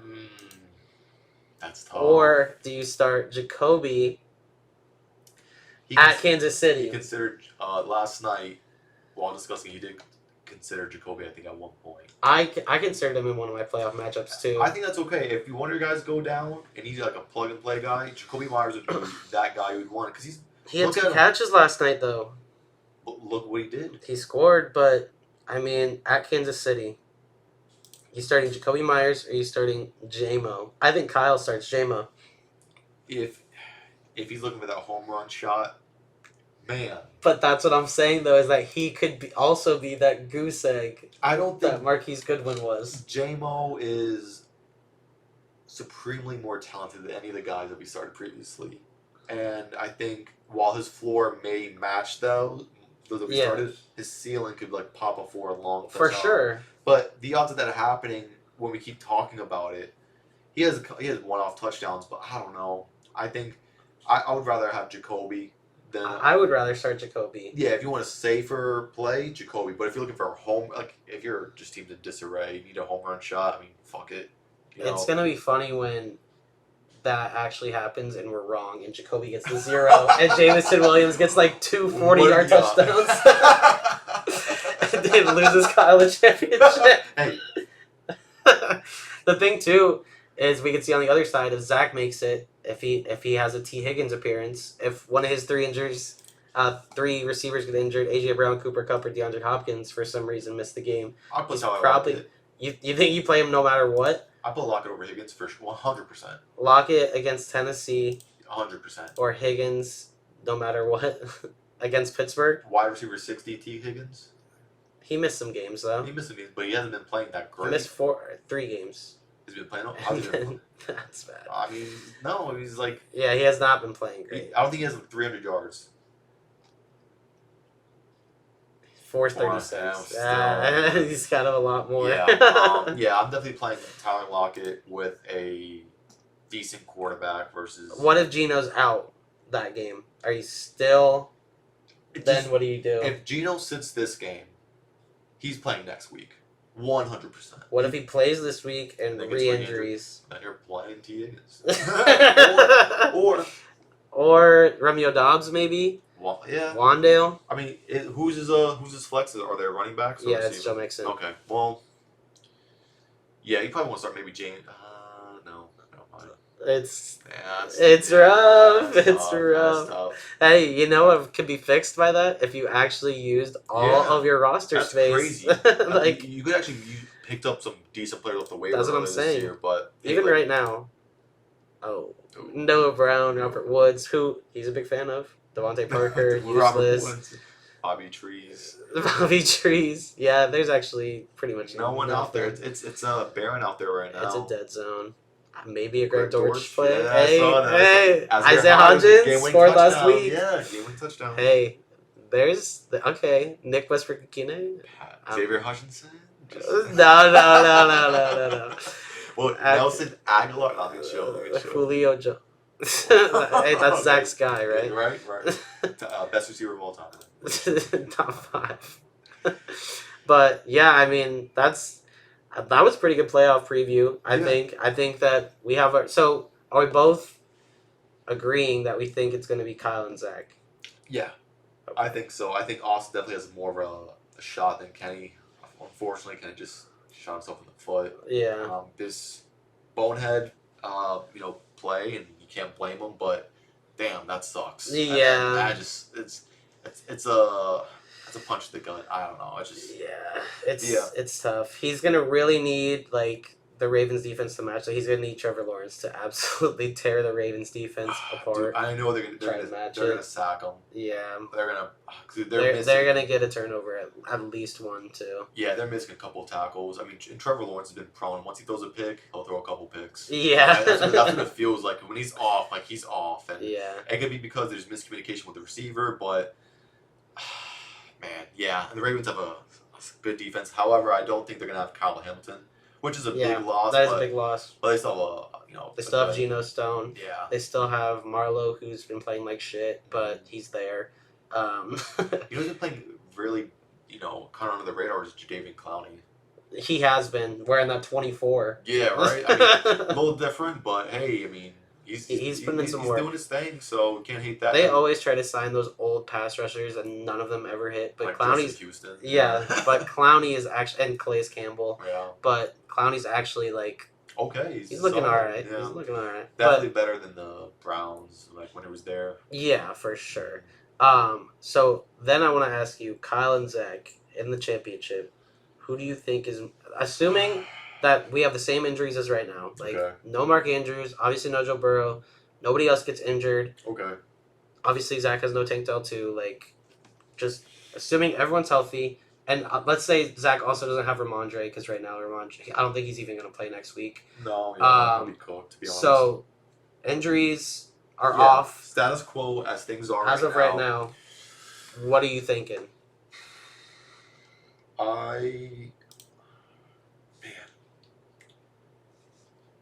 We have to look at matchups too. I feel like that's going to play a big role in it. I don't want to go too far into it, but just off the top of my dome, because you know what, Jalen Ramsey might be on CeeDee Lamb week 16. If he stays, that's huge. Because the thing is, with the way the defensive scheme is set up in Miami, those guys stay on that side of the ball. That's how they feel like. Because Howard has one side, Ramsey has the other side. So wherever CeeDee lines up, and guys are not lining up versus Ramsey. It's crazy how good he is. Yeah, he's so shut down. It's insane. It's indescribable what he means in this defense. Yeah, he's a stud. He's a difference maker. If he never got hurt at the beginning of the season, oh well. But he's healthy now, so that's all that matters. Crazy recovery. Yeah. But nonetheless, you know what? I want to, before I even make an official prediction. Yeah, I want to kind of see the matchups a little more in depth. But off the top of my head, I think. Let's see real quick. We could do this. Okay. Yeah. We can do that. We can do NFL Week 16. Okay. So Zach is gonna have Stafford and Cup on Thursday Night Football against the Rams. I do not like Thursday Night Football. I don't either. But, I mean, if they stunt, that's going to be huge. He's going to have Joe Mixon potentially. Joe Mixon against the Steelers, though. And like I said earlier, that was his worst game of the season. Cam Hayward's and back, right? And it's going to be, Cam Hayward's back playing, and it's going to be in Pittsburgh. Okay. And that's a huge game for Pittsburgh. They have to win that game, especially if they beat the Colts this week. They have to beat the Bengals. And they're at home. I think they have a decent shot. And then... Dalton Kincaid. He's gonna shit on the Chargers. Michael Mayer scored last night. Yeah, on the Chargers. Almost twice, I feel like, if he didn't. So. And then they don't have anyone in this game. If Cyle starts JMO, which I doubt it, especially if he has his current lineup. Hawkinson though. He does have Hawk, and it's a revenge game against the Lions. Yep. I think Hawk has a huge game. And then Browns Texans, nobody. Nothing comes to mind. Packers Panthers, nobody. Seahawks Titans. Hopkins. D-Hop against the Titans for Zach. He can maybe eat a little bit. I don't like that matchup for him, honestly. Yeah. I think that they could shut that down. Didn't Austin mention that the Seahawks secondary is kind of bleeding a little bit, or was that the Seahawks? I want to say he mentioned that because when he said it, I was kind of thinking about is Tariq Woolen and Devin Witherspoon not playing well this season or something? Tariq Woolen is not playing that well this season. Really? Devon Witherspoon is playing insane. Okay. But Tariq Woolen has taken a step back for sure. I wonder what happened to Kobe Bryant too. The other Kobe. He's still there. Yeah. He's still there. Same with Michael Jackson. Yeah. Okay. But I don't like that matchup for D-Hop very much. Okay. Colts Falcons. Neither of them have anyone. Jags Bucks. Tyler White. and Baker. That's going to be a spicy matchup. That's a good and potential. it's better for Kyle. Yeah. Because Jags have a better run D. Way better run D than pass D. But I have noticed though, they have been dumping the ball to Rashad White quite a bit. Yeah. Whenever I watch, I'm like, how the hell is he getting all these dump offs? And he's doing it. So, yeah. It's just Baker, Rashad White will literally just run a 5-yard hook in the middle of the field and just be the check down, and Baker will just check down. And if they're down, say by half, whatever they're moving, the linebackers will give him the space to catch, and he'll get a 10-yard catch. Exactly. So that's a good 1.5 point. That's a huge matchup. But I mean, obviously, assuming they both make it. Right, Christmas Eve. Oh, at 4 or 5. I like that. Cowboys Dolphins, obviously CD. Like you said, that's gonna be tough. But CD's still tough, bro. I think he's matchup proof. Depending upon how healthy the safeties are for the Dolphins, it's gonna determine how well CD does. CD still is gonna do what he does. Yeah. But it's gonna determine how much of a cap he has. I feel like for sure. What's his floor, you think, in this game? CD, considering Howard or Ramsey, the secondary is back, I could see him getting 6 catches for 92 yards and a touchdown. That's his floor? Oh, did you say his ceiling? No, I said his floor. Oh, his floor? My bad. I might have said his ceiling. Yeah. We'll obviously see back. Well, his floor, I would say he could definitely end up with at least 8 or 9 points. That's his floor. His floor is 8 points? 8 or 9 points, yeah. Okay. I mean, that's still good. It's solid, yeah. It's still solid. That's a floor. I mean, but the ceiling is again, depending upon who's healthy and who's out there, he could have another blow-up matchup. And it's just, you saw what the Dolphins did Monday night where they just kind of the end of the game where DeAndre Hopkins just ran across the field. Yeah. And, I mean, that catch he had versus Howard, could have been OPI, but he brought his arm down, but nonetheless, safe catch. I'm a big Nuke guy. Hated that, but yeah, I mean, I think, that's a solid floor. I mean, CeeDee Lamb is, kind of matchup proof at this point. Yeah, I think he's matchup proof. The way Dak's been dealing, they're going to have to compete, though, just because if Tyreek is back and ready to go. The Cowboys actually really struggle versus motion. Really? Yeah, they're actually one of the worst things versus motion. Damn. Apparently, from what I saw. So, if the Dolphins are back, they hopefully it could be a shootout. And it's Miami, too, where Dolphins usually play a little bit better. Yeah. So, we'll see. But, yeah, I do feel like CD has a relatively comfortable floor moving forward in and out. I think with him and Dak, the way they're playing, for at least the foreseeable future, you have to think, this guy's who he is. I mean, that's the number one receiver you'd want. Exactly. So. And then Zach has a really good matchup with Justin Fields against the Cardinals. Even if he wants to start, maybe James Conner. Even I wouldn't even start him. Nah, yeah, he's not going Justin to. Fields has definitely a plus matchup, which is. But Joe Mixon does have a bad matchup against the Steelers, but I think I'd still start Mixon over James Conner. But That's fair. I don't know. That's gonna be close. That's gonna be interesting. That's what to watch. think about. Definitely, a matchup to think about. Like Yeah. Justin Fields, that's a great matchup for him. Yeah, and then Pats Broncos. He has Russ. He could start Russ on the Patriots, but I don't think the Patriots give up many points to quarterbacks. I wouldn't. And then he also has Ramondre, who could possibly be back, but we're assuming he's not playing. I wouldn't start either of them anyway. And that's Sunday Night Football, and they haven't flexed that out on Christmas Eve. They want everyone to go to bed. They just want everyone to go to bed. Yeah. No one's in the kids to bed early. Yeah, no one's watching that game. For sure. That's actually kind of smart. I don't know if I'll be watching that game. Yeah, I deadass might be asleep. I love watching football, but God, if I was in the championship, okay, I'll say this: if I'm in a championship, like that's different, and I have somebody in the matchup, then okay. Even if I'm like, someone else has someone in the matchup. Yeah, that's true. If there's somebody in the matchup, if Cortland Sutton, Russell Wilson, even Jerry Jeudy or Ezekiel Elliott are in that matchup, I'm gonna watch it. Dude, I track those guys. Like I just follow them. I don't care what else. I track them. Yeah, same. And then Raiders Chiefs on Christmas. I don't think either of them have anybody. No. Oh, he has Kadarius Toney. He's not gonna start Kadarius Toney. I wasn't even gonna mention that idiot. Before we get to the Christmas night game, I don't know if you saw it. I scrolled up in case you didn't see it. I haven't seen it. That game, if it's Zach and Kyle, bro, that game is going to be insane. And I want you to be ready for when I scroll down and show you this. Okay. I don't know what the 4 o'clock game. I think I know what it is. Yeah, that's crazy. Because listen, okay, so before we talk about that, the Eagles, Zach has AJ Brown. That's a really plus matchup against the Giants. So that's really good for Zach on Christmas. And then Ravens at 49ers. Lamar and Calf and Odell. All those friends are going to be playing, dude. Debo for Kyle. That's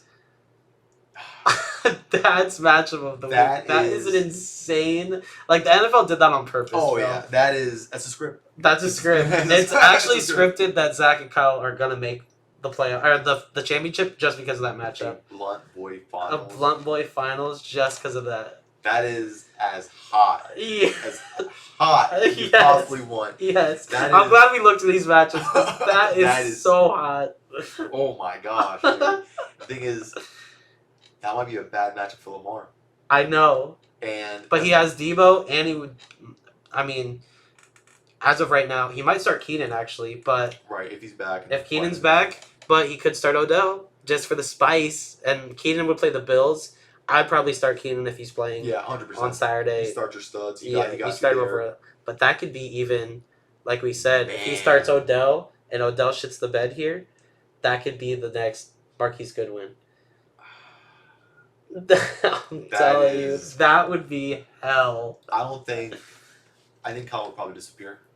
I don't think we would hear from him. He wouldn't want to talk football, or he would leave the chat. And instantly. And if anyone brings it back, he'll actually threaten their life. I feel like that's how serious Kyle would be. He would be so dabbed out of his mind. Like you saw the video we did earlier this week? Yeah. 10 times over. Dude. Yes.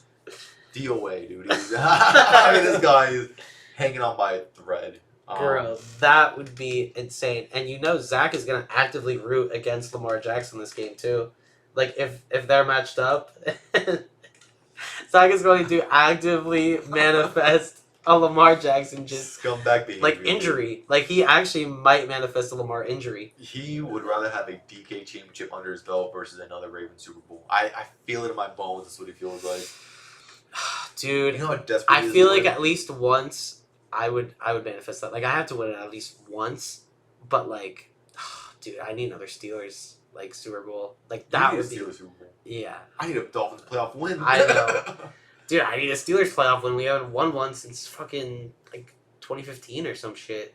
I don't know if it's been that long. When you beat us with Matt Moore getting knocked out. That might have been the last one, actually. Tyler Thigpen came Bud Dupree.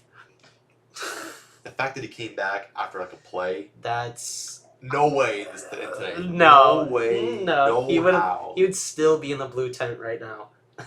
Just fucking. They would have buried him there. Like he never came out. I mean, were they playing in Miami? Or is it Pittsburgh? I think it was Pittsburgh because that was the first round. That was the first round, 100%. And did Miami? There's no way Miami won the division back I then. don't think so. Because I think New England probably won it. Yeah. And then we probably won the division. Well, because if it was in Miami, he would have been buried under the stadium in the Indian burial ground, anyways. So it's the true thing. Look it up. That's why it's cursed, dude. We're cursed. It's because of the Indian burial ground. That's what everyone's saying, dude. It's crazy. It's crazy. It's a real. People believe it. I mean. At this point, dude, why shouldn't I believe it? Why shouldn't I, dude? After being a fan for this long and seeing the lack of success, I don't blame you. Well, but the one thing about me is I'm loyal. So. Except when it comes to women, right? Oh, whoa. That's for another podcast, boys. None of the women are watching this. It's okay. So, I think that pretty much rounds it out, though. Yep. Pretty well. I think we're going to have a crazy Christmas. Yeah. And it's actually crazy, too, because Zach had Cyle for Secret Santa last year and didn't give him anything. And this year, he might give him an L. Wow. He might give him some coal, dude. That might be shitty. Dude. We're not going to say it on the podcast. Okay, I'll cut it. I'll cut it. But, Mo, thank you for joining me. Hey, I appreciate the invite, man. Dude, I'm so glad that you got to come on, bro. Because we needed the 2-time. We needed him to share his playoff thoughts for his first time not in it, which is a tragedy for him, not for some of us. Everyone was happy about it except me. Yeah, that's true. We need a new champ. I made you boys happy, though. That's my goal. I'm the big brother of the group. So. Okay, yeah, whatever, little bro. But thank you anyway for joining me. We're going to see how our predictions play out.